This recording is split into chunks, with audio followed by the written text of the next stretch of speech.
today I have the honor of having Casey Cooper with us on our Hustling Artist podcast. And I am not going to say that he's a student. He is an absolute colleague and probably one of the hardest working drummers that I've had the pleasure of getting to know. And I was able to get to know him when he was really young. And that's one of the coolest things about today for me, because like, I've done podcasts before and I do this kind of stuff a lot, but it's really special to get to sit back down with you after so long and talk about music, talk about education. And also, just because I want to brag a little bit here, Misha, she's a big part of where I came from, like back when I was in high school and she was pushing me so hard. Like it was one of those things where like, I didn't appreciate it back then, like I wouldn't say that in the moment you were my favorite instructor that I've had. I don't think I was anybody's favorite. No, not at all. And that's one of the funniest things about it is it's like, looking back on those days and the attitude I had about it, it was like, man, like, why is she working so hard? Like, why isn't this more fun? And then I had other instructors that it was just more lax and more fun. And I think that there can be a balance there to a certain extent, but at the same time, like, there's a reason that I am who I am today and that I've made it to where I am. And it's because of people who have shown me that hard work, respect, and a drive is what gets you places. And Misha, you have shown me that throughout the years. So well, I really, those are really, really kind words. And you're right. I'm not everybody's favorite instructor. Somebody's got to make you work, and then somebody's going to make you play. Somebody's got to make you work. Somebody's got to make you think, and somebody's got to push you past your points. And somebody's got to make you march around in a circle for miles at a time when you're carrying those heavy drums. That's and you just want to cry. I feel like almost everybody that I know would say that. Yeah. You made me march around in a circle. You realize that? But, those hot days compared to now, Oh, so worth it. A funny story I always tell people, because I always say that band in school is one of the most important things that I've ever done in my entire life. Mm-hmm. One side, because of the fact that you learn an appreciation for all types of music that you might not have if you didn't have to play symphonic music every day. Right. And like at one point it's a have to, but if you open your mind up, it becomes a want to, it becomes an enjoyment. Eric Whitacre, like some of his pieces are my favorite music of all time. Mm-hmm. And like, I would never have experienced that if not for high school band, and it's like that plus the work ethic that you learn because your instructors are on you to practice hard. And like, I would say that 50 to 75% of who I am as a worker, as someone who desires and pushes is because of band in school and all the things I learned, the music appreciation, the ability to work with other musicians. Like, don't miss out on that opportunity. Yeah. And my, probably at that time in my life, because we all go through phases, I'm not sure if I was studying music yet or not. By that time, I think I might've been in school. You were, yeah. But I had recognized all of the mistakes that I had made along the way because I was a late studier. I had the pre-law degree and I went through that whole thing. And then I was like, I got to go do music. And then when I got into the music department, I didn't play mallets. I played piano so I could get through, mallet parts, but I didn't play mallets. So we talked about, playing mallets and wanting to do that and having an aversion to that. And it was really difficult to get accepted in places. But luckily, John Lawless, I'm not sure if you had an opportunity to meet him yet. I don't think I've met him, but I've of course heard that name many times. Yeah, he accepted me.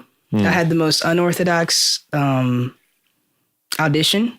I didn't play a lot of stuff, but what I played, he knew, it was like a snare drum thing. He knew, well, she'll be fine. You can tell when someone has the spark and that something special about them. Yeah. So he was really great. But I think when I was looking at my students, because I'm mirroring myself back on my students every time I go work, I'm like, don't do what I did. You absolutely need to be studying mallets. You absolutely need to be doing these things. The game of getting into school is like so simple. And if I would have known anything about that, I would have been doing it. So I say that to say that I think that's where my toughness comes from. And where that was coming from, especially with those drum lines, Creekview, South Paulding, that was when Ozone was created. Just knowing, there's a whole world out there. And if you don't know some of the steps to get to it, it could be really difficult. So, well, let's talk about what you're doing right now in terms of, this beautiful place and space that you've created and what you're trying to do with this space. Okay. So, I mean, if we're starting right now, basically, I've been playing drums all my life, and I've been creating this YouTube and building this audience. And I've realized, and I've known it for a while, but which is why I've been working in this place for 2 years now. But I am at a point where it's not that I've, maxed out or peaked what I can do as myself and as a drummer, but I've kind of maxed out where I want to do just me. I don't want what I do to be just about me. I'm a pretty decent drummer. I'm fun to play drums with, play in a band with, things like that. I'm entertaining, but at the end of the day, there's so much more to learn from the other people around you. And so I want to continue my education. And in the same thing, I want to help be a bridge to people. And so this studio that we're in right now, we're in my Cooper Studios, which is it's unlaunched. So you're in here before it's even launched. Most people haven't even seen it yet. It looks ready to me, guys. Well, yeah, it's getting very, very close. But I have built this as basically a headquarters of collaboration, a headquarters of education, a headquarters of entertainment. And what I'm planning on doing out of this space is using it to bring in all sorts of different drummers, all sorts of different musicians, artists, bands, people who, pretty much all music related. I may have some people that aren't music related, but at the end of the day, the goal of this place is to bring in people. And for me and the audience that I have, which it's crazy to me that I have the people following me that I do. And, it's because they enjoy what I do, and they love that I smile when I play, and I make drumming fun. And so I want to be a bridge to those people, especially the newer drummers that I've inspired to play, and show them, hey, it's great that you love what I do, but check out what you can learn from this guy. Check out what you can learn from Thomas Lang when he comes through here, from Rich Redmond when he comes through here, and these different big name drummers, and even, bands. My goal is to bring in legit bands too. I would love for Josh Dunn and 21 Pilots to come through here. And I think that, I can't say for sure it's not on the books yet, but I think that's going to happen. Things like that, where I'm bringing in these incredibly talented, inspirational people who all have different stories, who all have different ways of getting to where they are. And it was kind of like what you're doing here with the hustling artist thing, is that I want to be a bridge to people who are, I'm going to say more talented than myself, or more, at least more technically talented, or different in different ways. We all have different things to bring to the table. And so my goal is to be that bridge to say hey, you started drumming because you saw one of my videos. Now check out what you can learn from this guy. Check out, and to bring in a lot of people who maybe aren't so big on social media because they grew up in the 70s or the 80s or the 90s when, there was no YouTube or no internet, and it's because of that, they don't have the followings that I have. And so I want to help spread the love and help bring in followings for these people who might not have huge social followings, while also sharing the entertainment and education and love for what we do. That's really amazing, honestly. So once you're promoting these other artists in that way, are you ever looking at this space to be a recording studio where you could rent it out, where anyone can come in, or is it more this is a specific studio space for this specific idea? Well, I definitely have built it with being able to rent it out in mind. I actually built the whole space, the way that I've designed it, so that one day, once hopefully things have taken off the way that I imagine they will, or hope they will, or plan they will, then my wife and my baby and I, or if we have more than one baby at that point, we'll move out and find a new house.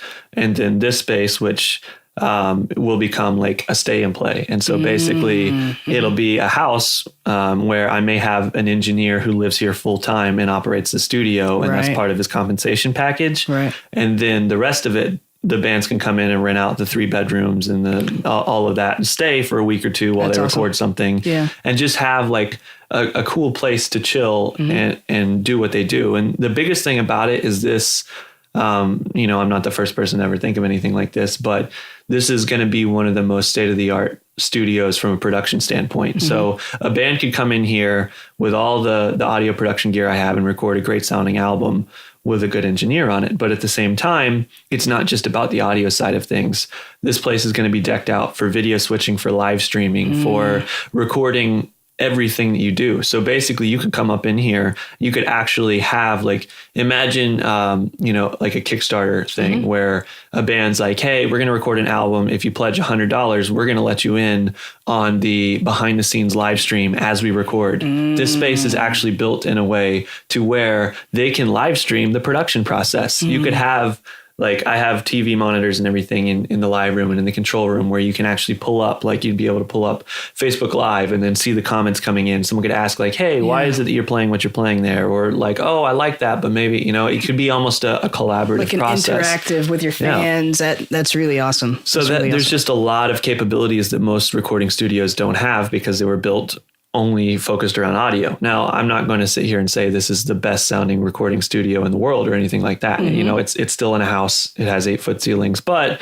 in this day and age, and with the great acoustic solutions that have come in for this studio, it's going to sound great, and it's also going to offer you incredible potential. And so my goal is that at the end of the day, hopefully I'm able to showcase and do a lot of that stuff, but if my own personal stuff is just blowing up and like I have all these incredible artists coming in and I don't have the need to rent it out and I don't have the time to rent it out, then it might not be rented out a lot right away. Sure. But eventually one day my thought is that, if the concept of what I want to bring here with these different artists and these different drummers grows to a bigger level, then this space won't be enough to contain it anymore. And I'll have to build like almost like a television studio kind of thing. Right. I mean, hey, put it in the atmosphere. Yeah. That's what it's about. You got to have goals, you got to have dreams. And for me, like, I knew I wanted to do something. I knew I wanted to do something awesome. And so I never, I don't ever think to myself like that's impossible. Right. I just think like, let's see what people want to do, because it's not about me. It's not because I'm way more talented or better than anyone else. No, I'm just some dude who plays the drums. I work hard. And at the end of the day, if you want to succeed, you have to work hard. Some people get lucky, but you got to hustle. And so for me, it's like, it's because of the people that are listening to this podcast. It's because of the people that follow me. They help decide what happens, if they love these videos, if they love me bringing in Rich Redmond or Thomas Lang or Tony Royster Jr., or these different big name drummers, if they love that and they want more of that and they watch it and they share it and it blows up, then that's when 5 years down the road, I have big corporate sponsors. I have lifestyle sponsors who want to put this thing together and make a television series out of it, make a Netflix series out of it. Like that's what, the sky's the limit. It's not even the limit. Can I dream with you for a second? Yeah, dream with me. Okay, so while Casey's dreaming, I want to dream about the hustling artist too.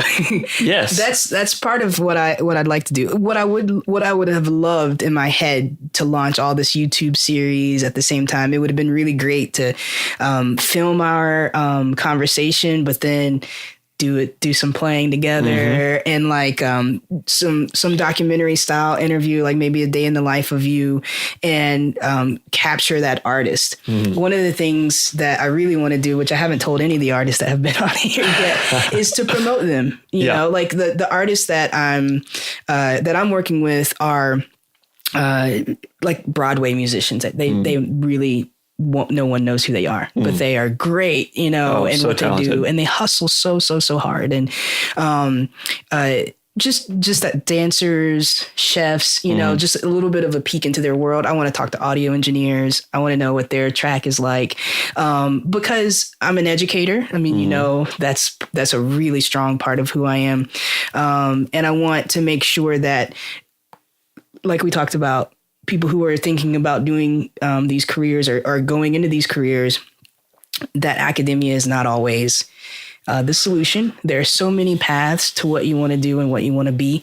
I met an opera singer that didn't take any training, and he's Broadway, the Met, Kennedy Center. Yeah. And so it just lets everybody know. I just want to be able to spread that idea. Like, if you want to be an artist, here's your path. You can see us on YouTube. You can see a little bit of behind the scenes of what this person goes through. And then, you can follow that person. Yeah. and connect artists together too.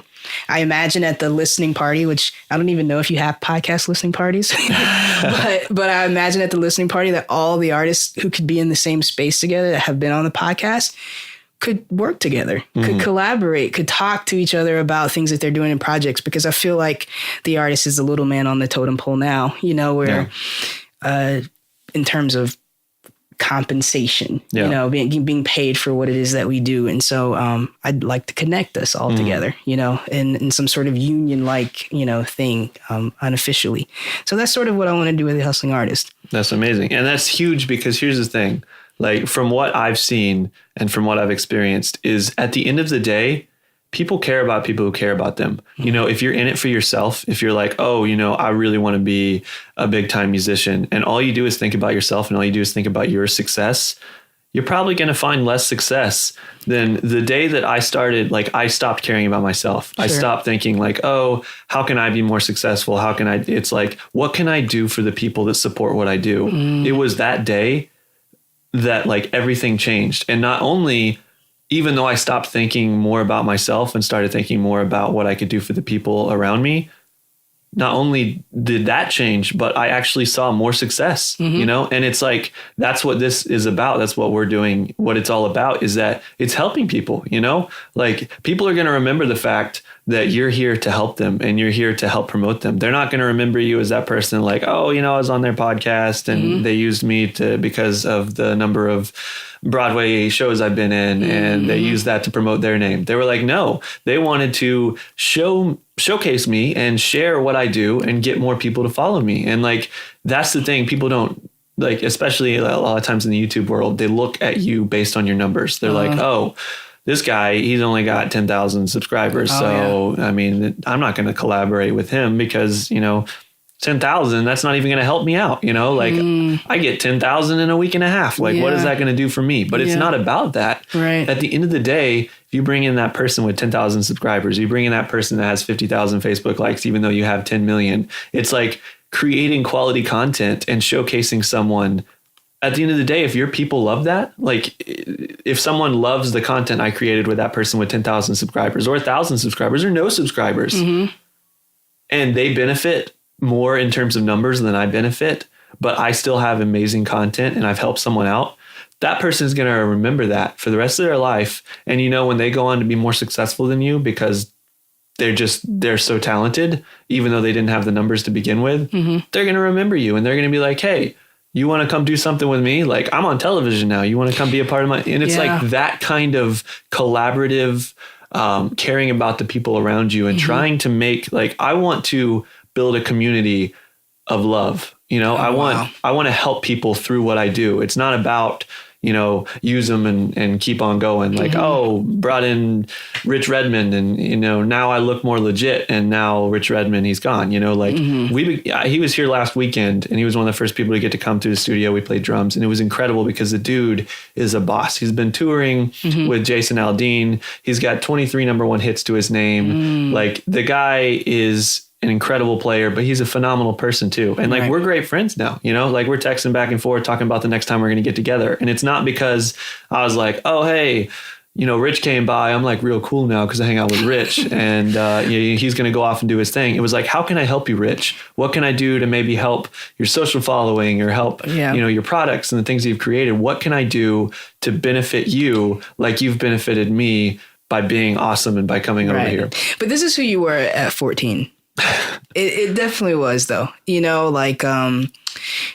There's never, as a drumline instructor, that there's a lot of moving parts, and there's never a time that, because when you're teaching 2 or 3 drum lines, it's like I got a zip here, I got a zip there, and you have to put it on the shoulders of the drum captain or the most capable person in the room. And you took care of so many other things and so many other people, but not because I want. You were more like, well, what do you guys need? What is it that you guys need? What are you feeling? How can we need to just make sure that we have all this stuff together? Let's make sure we're good. We're going to do an extra rehearsal so that we all feel comfortable with this next show that we're going to do. This is who you've been. I couldn't imagine you any other way. Well, that means a lot. Definitely. Let's talk about how you got here. So, maybe let's talk a little bit about, before we get into like your training, how your YouTube career began. Because I think I was around for Skrillex.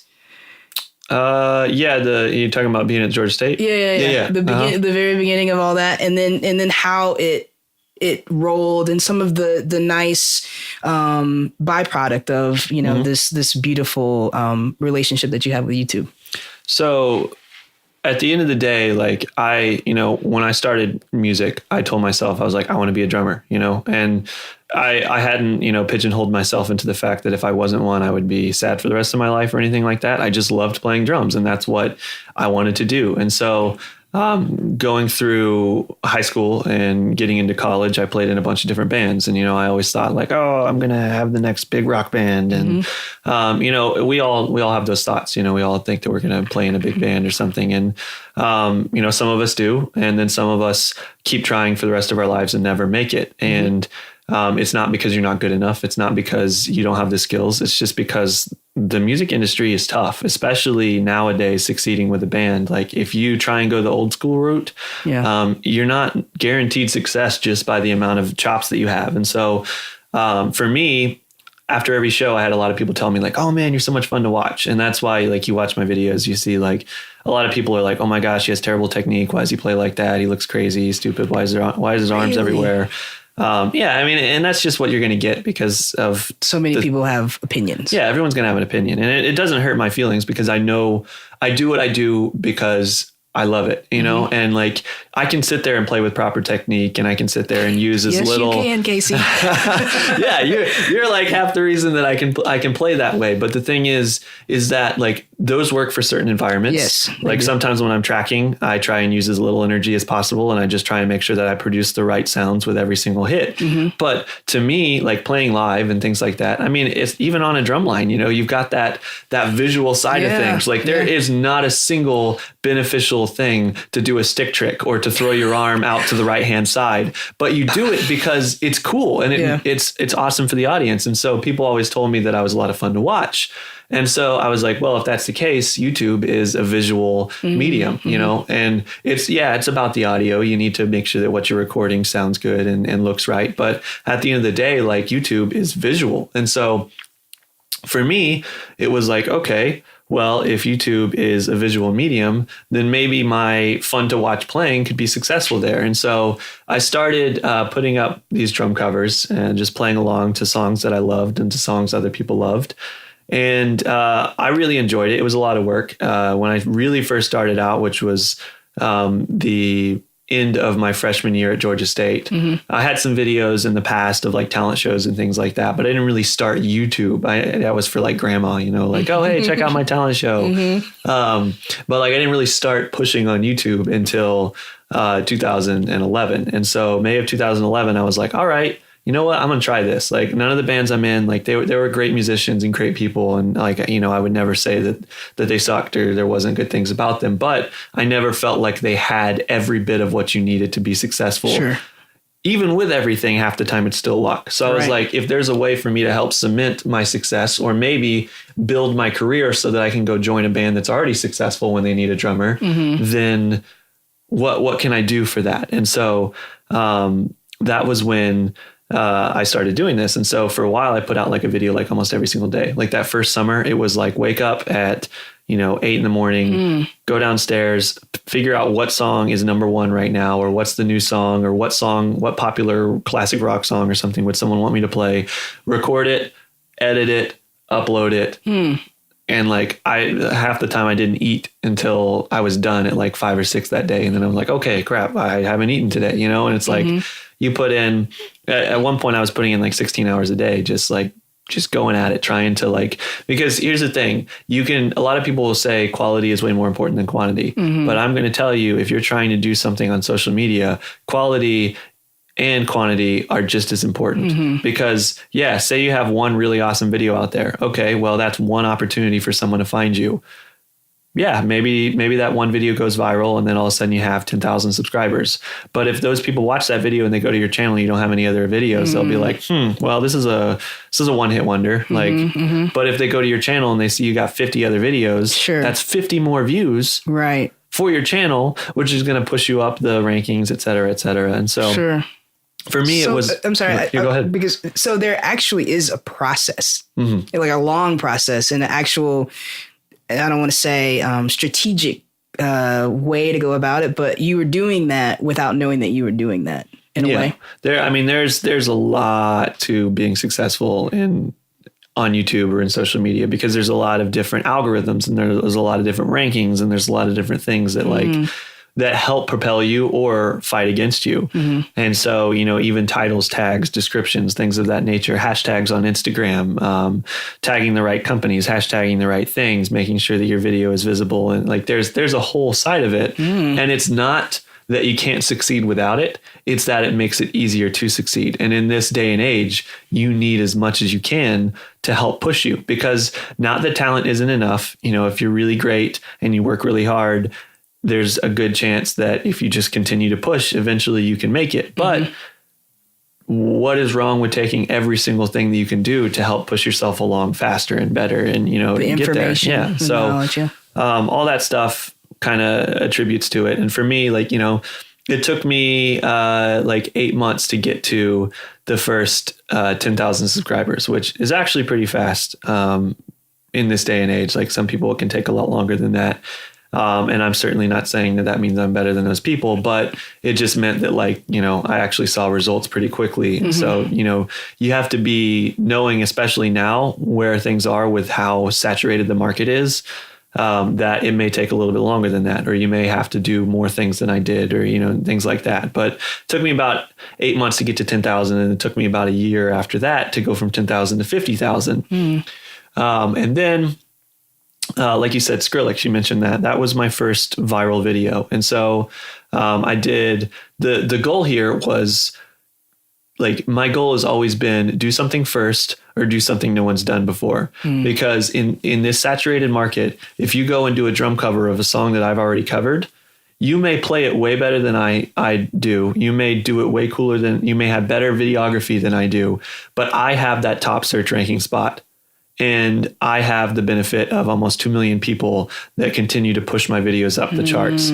So if you go and do something that I've already done, even if you do it way better than me, which you probably will, it's not necessarily going to turn out very well for you, because YouTube is going to push my video to the top, as they always do. And they are going to, I wouldn't say bury your video, but it's not going to be on that first page of results. It's not going to be there right next to my video. It may appear in the related videos after it gets a little bit of traction. But if you're starting your channel out for the first time and you put up a video that I've done, and you're doing drumming, then it may be very difficult to break in that way. So I always say, do something first or do something no one's done before. And so for me, the Skrillex cover, I worked with a couple of musicians at Georgia State there, and we did a melodic cover of Skrillex, Scary Monsters and Nice Bright. So Skrillex dubstep, wah, wah, wah, blah, blah, you don't think there is melody to it, but you don't necessarily think okay, I could do this acoustically with a marimba and a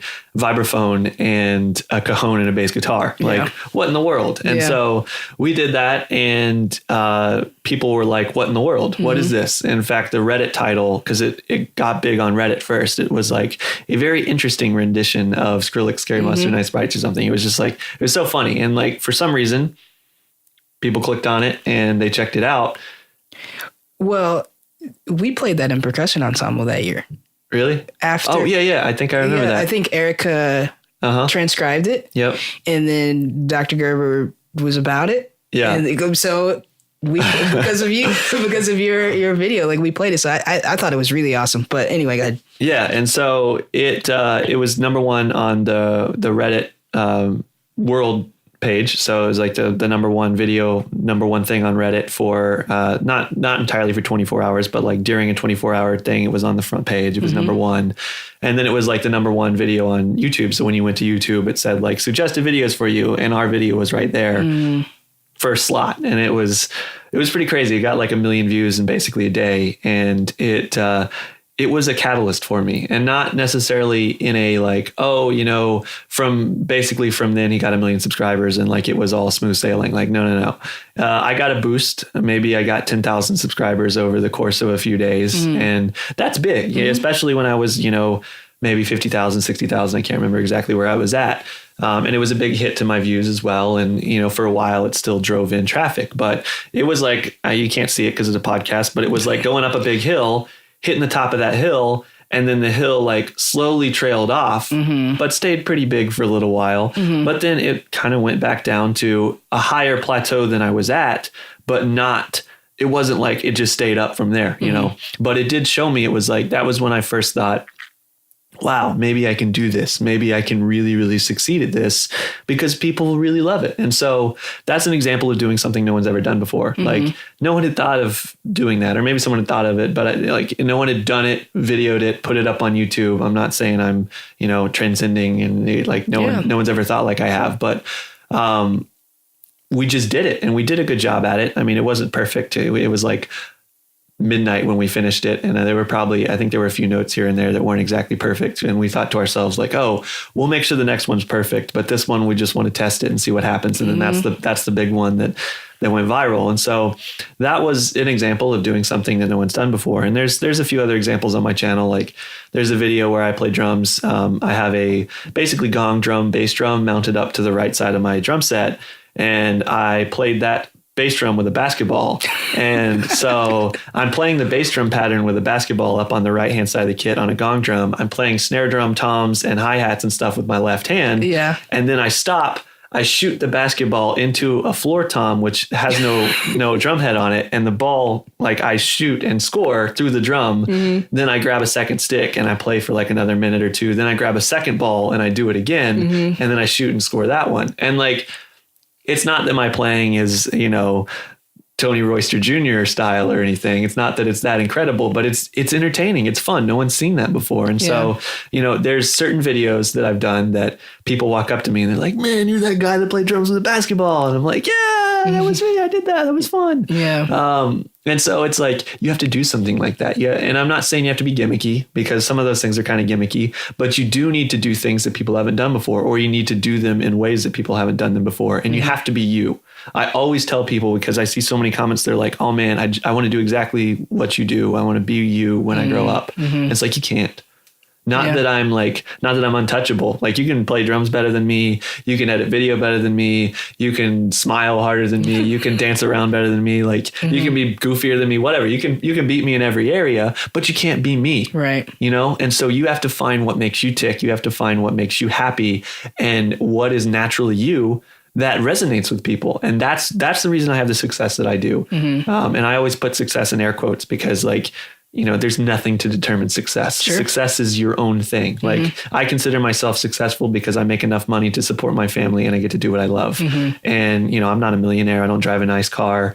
But like, that's not success to me. Money doesn't mean success. It's like doing what you love and making an impact. That is success to me. And so for me, like the fact, like, the numbers don't even mean success. Like, the numbers are cool because I think of each one of those numbers as someone that hopefully I've made a positive impact on. That's the reason I want to grow it to 10 million or 50 million or 20 million, because I want to make an impact on as many people as possible. Many people as possible. But it doesn't, like, that number does not define you. Like, you may have less YouTube subscribers than I do. You have zero, but that doesn't mean that you are worthless, you know? And like a lot of people look at those numbers and think like, wow, like, I see the comments all the time anytime someone posts something negative on my video, someone will go and be like, oh, you only have 12 subscribers. So what are you talking about? And it's like, yeah, maybe they only have 12 subscribers, but they could be an incredible musician who could go on to be super successful outside of YouTube or on YouTube. Don't squash their dreams based on a number. Don't tell them they're worth less because they don't have a bigger number. You know, those numbers hopefully mean something from, like, I'm making a difference. But to me, my success is not based in how many subscribers I have or how many views I have. It's just like a cool byproduct of the fact that I do what I love and I chase it. And that's amazing. I want to like bottle that up and take it back to New Jersey with me, because I mean, you need that security just every day, an artist, you know, because you're putting yourself out there in the world, and the security of always being confident and doing that without feeling like you're less than the person standing next to you, you know? Yeah. Before we get into the successful career part, because I know that there's probably some things that you could school us all on about, you know, once you do get to that level of, you know, YouTube subscribers, how now what's the game and now what's the job? But let's talk about your education and your training, because I know you're going to get a lot of questions like, did you go to college? Did you go to a place like AIM to learn how to play drum set? Did you study? I'm looking at this. You guys can't see me, but I'm looking at this amazing setup and rig. How did you learn how to do all that and how to control all that? So tell me about your training. Okay. So, I mean, I think we got it on recording earlier when we were talking about like, or maybe it wasn't on recording, but we were talking about like high school and middle school band and all that and how important that is. Yeah. I think we got a little bit of that. Okay. Yeah. And so like I grew up, I started playing drums when I was about 6 years old. I got my first drum set around 8. I found a pair of my dad's old drumsticks and just like, I just love to bang on things. And like you saw my son this morning, like his first thing he wants to do is run downstairs and play drums. So I think there's a little bit of something in our blood. But I think that drumming is something that anybody can learn to play drums, but some people have like a natural like beat inside of them or something like that. And so I feel like I have that. And from there, like I went through middle school and elementary school and high school and all that. And I played drums in all the ensembles I could. I tried to do everything that I could. I studied under you at South Paulding, and I was drum captain of the drum line. And I got put in a lot of situations that were kind of high stress, because when I left middle school, it was the first year that we had a drum line at South Paulding. And so I was a freshman on upper battery playing tenors with only upperclassmen. So they were sophomores, but then juniors. And so like, they didn't really want me there because I was a freshman, and they didn't think I deserved it because all of them had played bass drum the year before or something like that, which, by the way, if you're going into marching band and you think that playing bass drum is like derogatory, I think like, I wish I would have played bass drum. I think the best chops and the best counting and the best rhythm comes from bass drum. I'm the same way. I was playing snare. And I went to my, in college at Marching Southerners, and I went to, so awesome. I went to Fleck, and I was like, I want to play bass. I want to switch. I don't want to play snare anymore. And play bass. Cause it was just like, so your time and just like, you know, I mean, it's perfect. Yeah. It's the perfect world to be in. And I felt bass so hard, you know, but I agree with you. I think that's the instrument that you want to play. Yeah. I think you are going to be a better musician if you have to count with all those other people and learn that skill instead of just playing the same thing that everyone else plays and playing all your notes. It's when you have to split those notes. It's when you have to do those complex countings and play on the E and then the and then the N. And your feet got to be in time. Put it with your feet. I never did that, you know, like I can sit here and I can think about it, and I can think that I might have been pretty good at it if I would have put my mind to it and I would have worked hard. But like, just as what I'm seeing now is outrageous.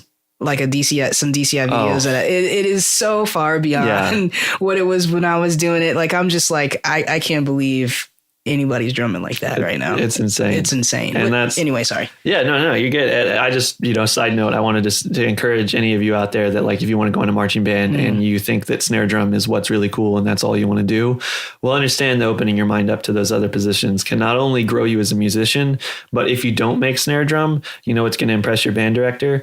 Going and playing in the pit or going and playing bass drum and doing a heck of a job at it and working your tail end off. And then next year when you try out again, they're going to remember how hard you worked. And now they're going to put you on that instrument that you want to be at. And same with your percussion instructors. I'm sure you can attribute to that. Yeah. And you might just love doing that thing that you didn't think you'd love to do. So exactly. You should give it a shot.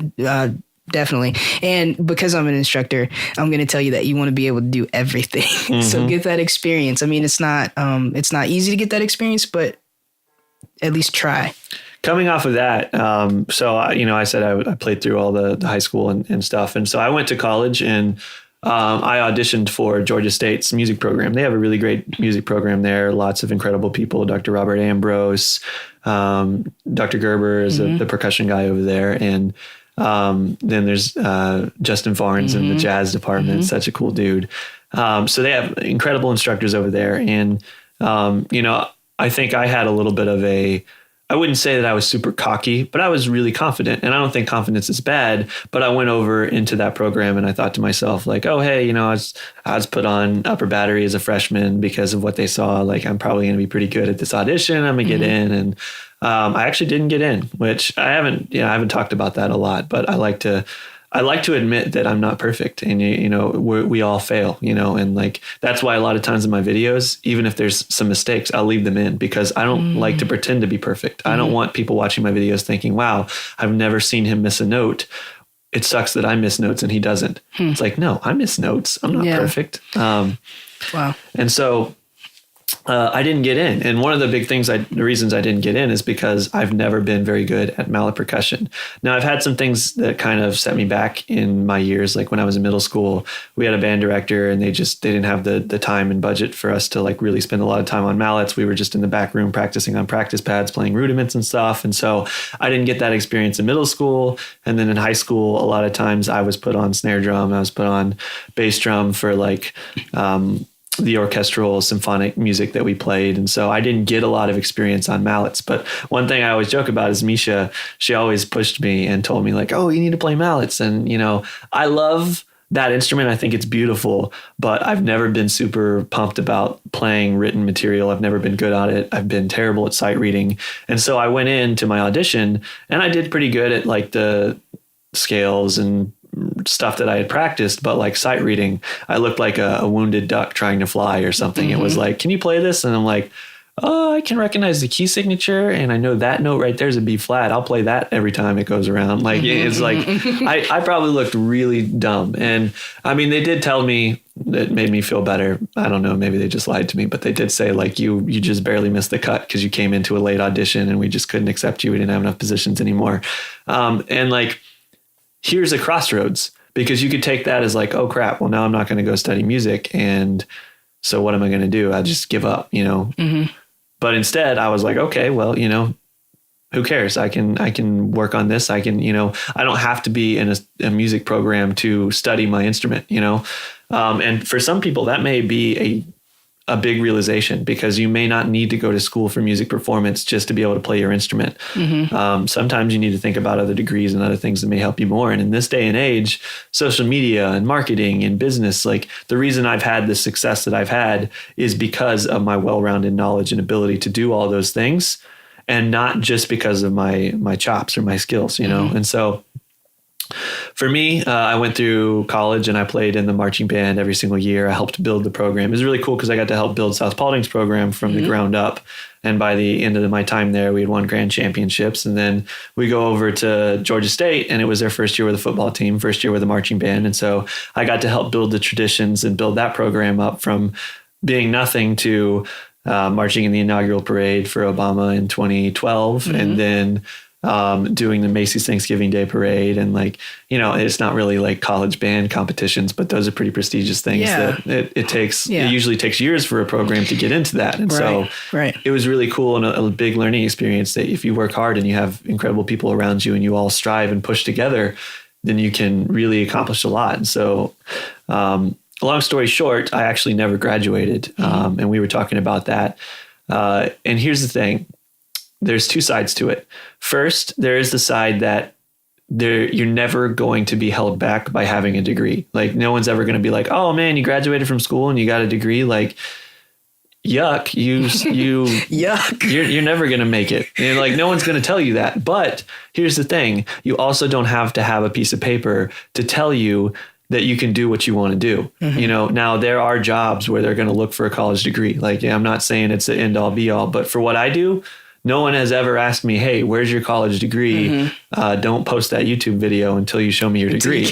Like, no, it's like, and there's so many examples of people who didn't even graduate high school that have succeeded. And so you have to choose your own destiny. You have to realize what it is. And for me, I started to find success after my second year in college. And I was like, do I really need a piece of paper to tell me that I can do what I'm already doing?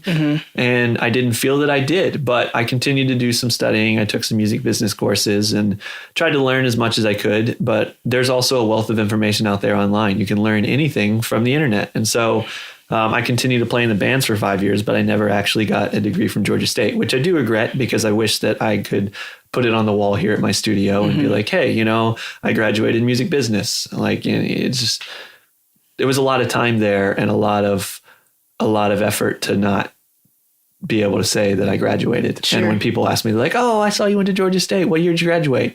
Well, I just stopped going. Well, you know, just to circle back, there's one thing that you may have not have known about me is that I also didn't play mallets before I auditioned. I'd never played a mallet piece, right? Like ever before I walked into my audition. And the lucky part is that I walked into my audition with John Lawless. And the only thing I could play for him, because I had been in the pit in Jayville for a year, and the only thing I could play for him were technical warm up exercises, right? And then like licks, and that's it. Yeah. And like snare drum thing or whatever. I was like, oh, well, this is one cool lick that I learned. This is not how an audition is supposed to go. Like, this is one cool lick that I learned when I was in escape percussion, and it goes like this. And then like, I got this beat, yo. Can I play you this beat? I can play BD Spree 97, John. Here we go. This is what I know. Seriously. That's amazing. You know, and that was my experience. Luckily, it was with him. And he is, even though he's a degreed musician, he's a freelancer and like just a wealth of like him and his whole family is just like loving, giving person, you know? And I think before anything, he saw me as a person that really wanted to be successful and play and that I would work hard. Attitude and work ethic. Yeah. Attitude and work ethic. And that was it. But I didn't want you to think that I was pushing anything on you that I could already do. I couldn't do it yet. You know, hey, so you got to learn from mistakes. And that's the big thing is like, you know, some people will be like, I hope I never fail. It's like, I hope you fail. Right. Not because I want you to fail, but because when you fail, you learn a lot more than when you succeed. If everything's just handed to you, if everything just comes easy, what do you ever learn? What do you know, and the reason I work hard like I do is because I've had times where things didn't turn out right. The reason I work hard like I do is because, you know, nothing's ever been handed to me. And I'm not saying that if you get something handed to you, like you don't deserve it. Like, oh, you know, people get things handed to them in life and then they go on to do incredible things with that. So every situation is different. And like we were talking about before, like no matter your situation, if you want to succeed, go for it, you know, and some are harder than others. Some are easier than others. Some are different than others. But at the end of the day, like there's so many different ways to succeed. And that's the biggest thing, is to see what is going on in the world and to take advantage of that. Like, especially when I jumped on YouTube, it was a newer thing. And so I've been able to take advantage of the fact that I kind of got on the trade in one of the earlier stops. Like now, if you start to do YouTube, it can be more difficult. Now there's more users using YouTube. YouTube's a more popular thing. So like you also have that to your advantage, that there's more people watching. But at the same time, like you also have to fight all the people that have come before you and have already built their audiences and things. And there's people that have built huge audiences and then burn out. There's people that have shown up overnight with millions of subscribers because of a few crazy videos. And there's people that have just steadily just hustled and grinded. And I think that I'm one of those people that mostly it's just been like really, really grinding it out and continuing to put out content and just trying to do cool things and positive things for the people around me, and just trying to be the best human being that I can be, while also trying to be the most fun, awesome, enjoyable musician to watch, you know? Well, let's talk a little bit. We probably have a few more minutes. Let's talk about, I'd like to talk about some of the nice byproduct of your subscribers, the hustle that you put in, the work.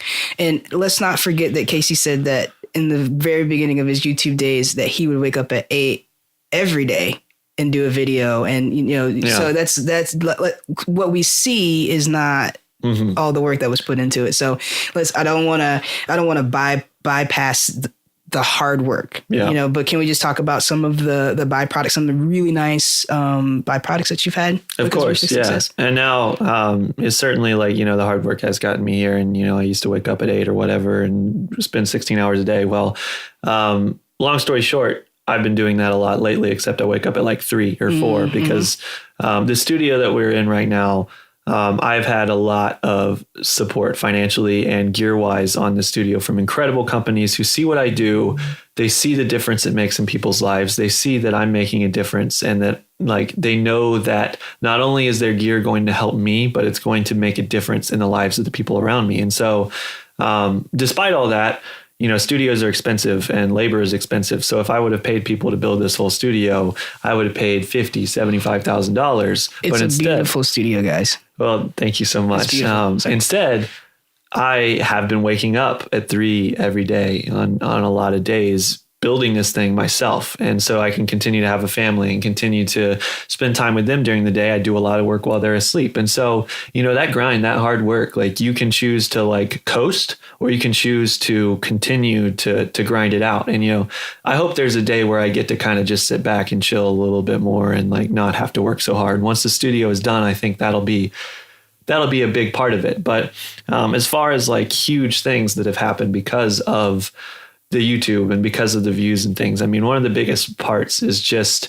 the ability to create financial success for my family with sponsorships and with ad opportunities. I mean, when you have the audience that I have, companies look at that and they're like, wow, 2 million people, like, we would spend millions of dollars to reach those people on like YouTube ads or Facebook ads or anything like that. Like it's going to be, we would spend so much money, but there's this guy right here who has all these people that really trust him and look to him for advice. And so there's a lot of power in that because I could promote whatever I want. I could be like, oh, hey, check out this drumstick, or like, I could go to whichever company would give me the best deal or pay me the most money to promote their products. And so there's a lot of responsibility there. And for me, I've really, really tried to always put my audience and my trustworthiness over money. And so like, yeah, that's one of the difficult things, because when you get offered a better deal by this company or by this company, it's like,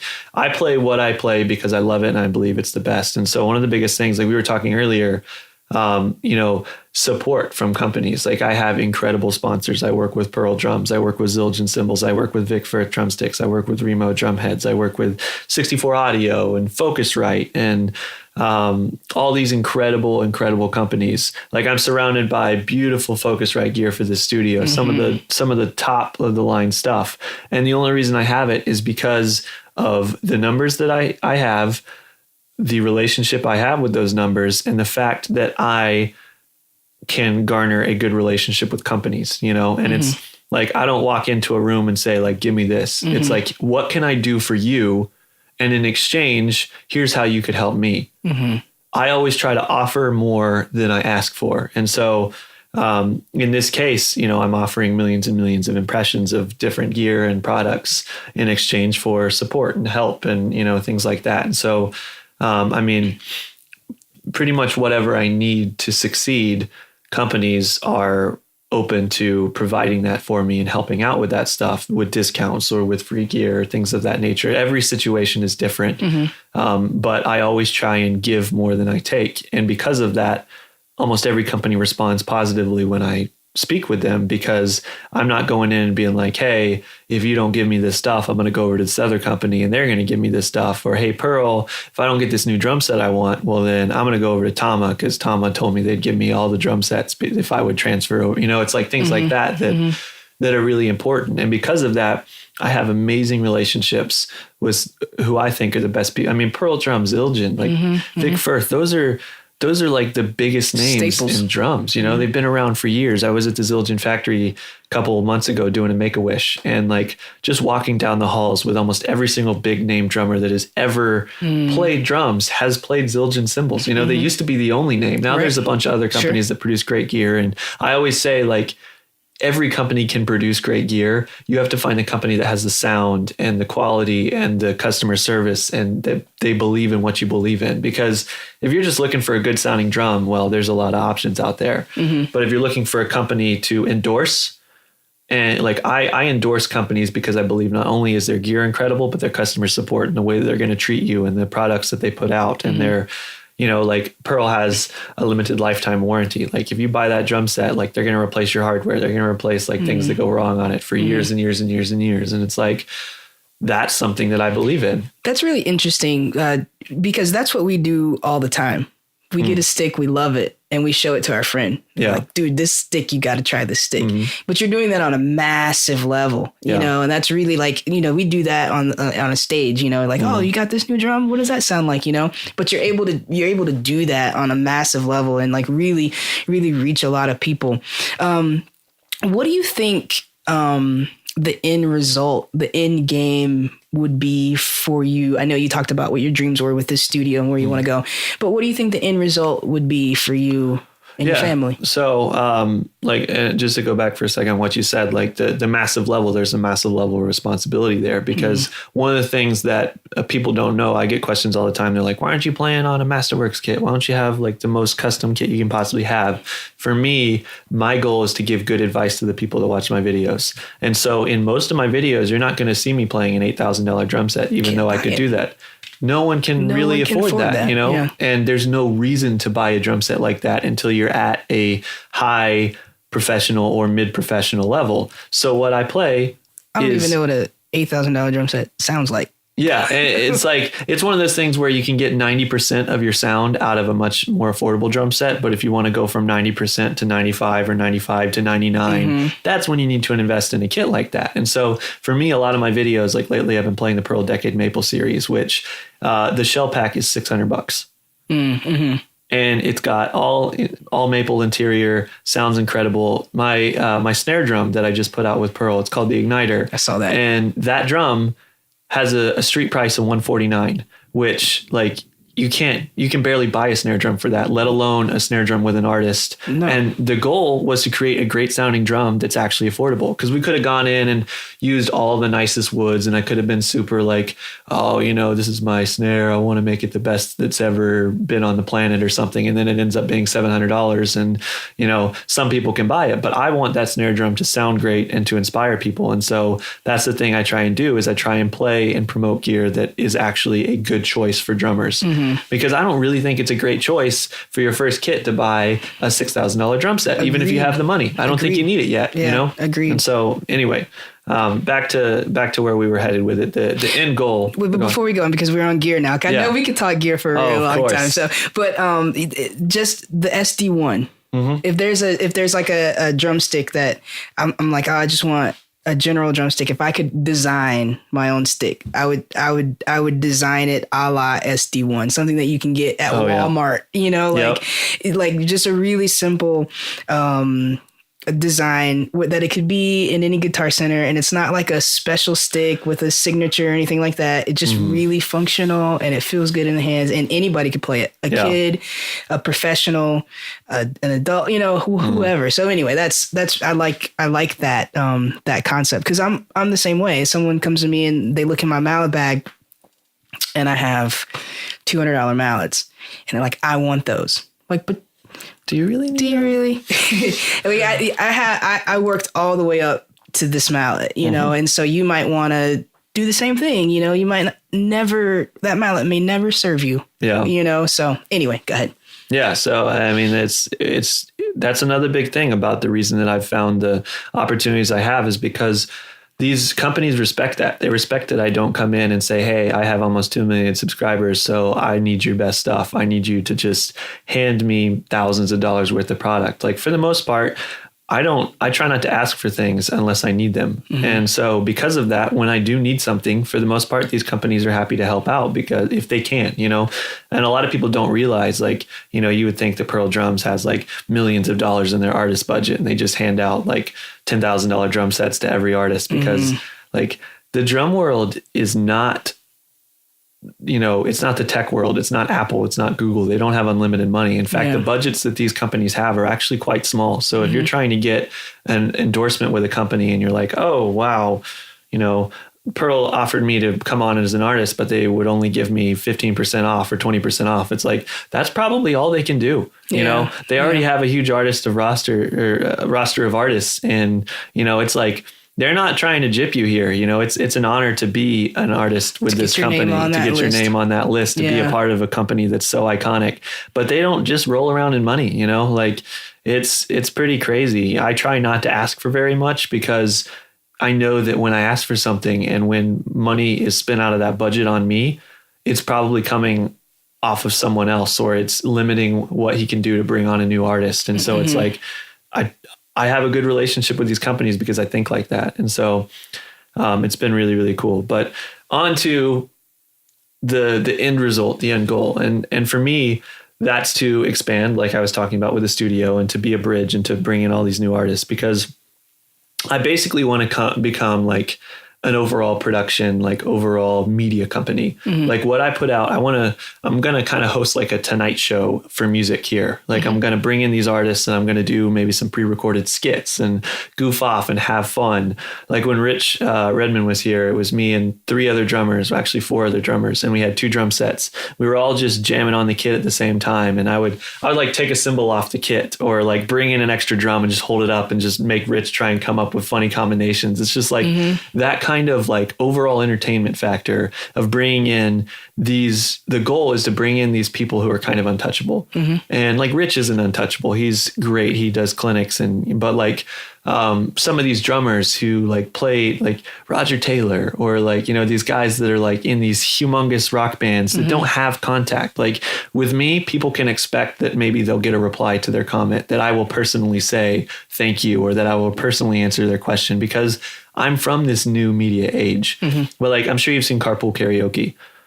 So the reason that's so successful is because you're getting these big name people in a very comfortable situation where they're no longer in front of a bunch of people. They're just goofing off as themselves in a car with a couple of cameras and a dude that they enjoy. That's what I want to do. Gotcha. I want to get these people in, break down the walls, and just show the world that they're human beings, that they're great, wonderful people, that show them a little bit of who they're looking up to on a more personal scale. Then open the door for them to answer questions, open the door for them to respond to things, and to just have a general discussion overall about about music, about entertainment, about what they do, about how they've gotten to where they are. And so it's really, really cool to have hopefully that opportunity. And also one of the big things is like a charitable thing. So like, I love Dave Grohl. He's one of my favorite musicians of all time.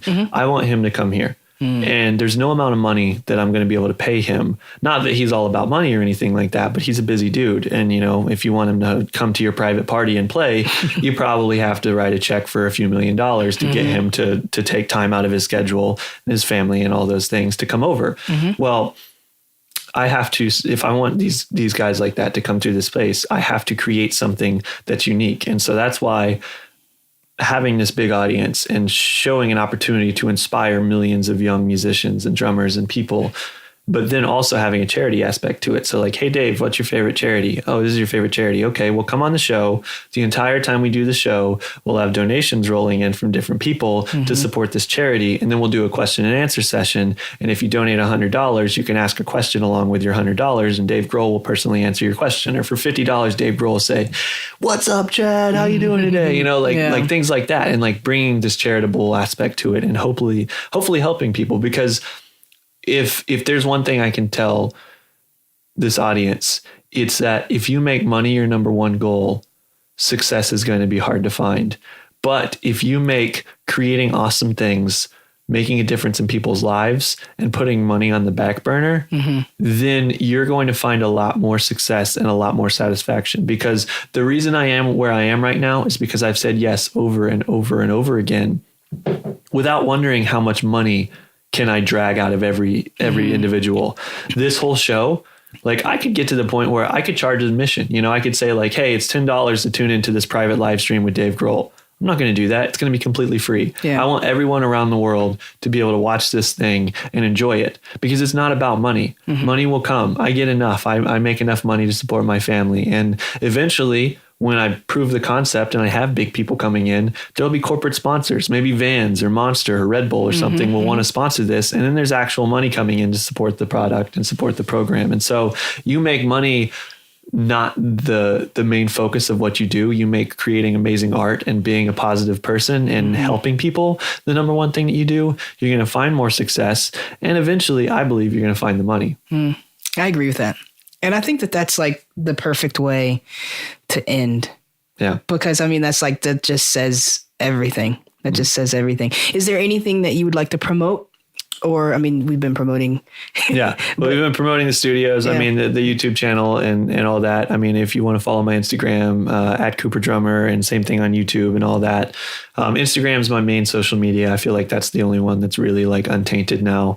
Facebook, it's like if I want to post on Facebook, I basically have to take out an ad to get it to anybody on my musician page, because they limit the amount of people that a Facebook post goes out to on a brand or business page. And then Twitter, you only have 140 characters or whatever. It's longer now, but Instagram is where I post everything and I really share my life. So if you want to get to know me, Instagram, I respond to a lot of comments, things like that. If you want to watch the videos, my YouTube channel. And, if you're ever interested in coming out and recording something at the studio, I will be, opening those doors and having some opportunities.